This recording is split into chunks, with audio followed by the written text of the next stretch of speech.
Police તુરંત આ લોકોની ધરપકડ કરે, આમ આદમી પાર્ટીના કાર્યકર્તાઓની નાની. અરે તમે શપથ શેના લીધા છે નમાલાઓ? તમે કાયદાનું રક્ષણ કરવાની શપથ લીધા છે, ભાજપની દલાલી કરવાનું નહીં.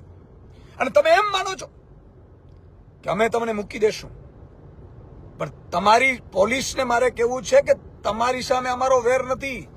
તમને આ લોકો, તમે પગાર લો છો, કોઈ મુખ્યમંત્રી ગૃહમંત્રીનો તો પગાર નથી લેતા કડિયા કામ કરીને, પણ તમે કાનૂનનું રક્ષણ કરવાનું કામ છે, ભક્ષણનું નહીં. જેમ ફિલ્મમાં બતાવે છે કે જે રીતે ખોટું કામ કરીને, ડ્રગ્સોનું કામ કરીને હત્યાઓ કરી, અને એને તમે ભગવાનથી, ઈશ્વરથી ડરો અને તમારા પરિવારને શું જવાબ આપશો? મિત્રો, આજે ખંભાળિયાની એક ઘટનાનો દાખલો આપું તમને. ખંભાળિયામાં સહયોગી એક દીપકસિંહ કરીને છે. એ દીપકસિંહને એક જણો ઠોકર મારે છે ગાડીને.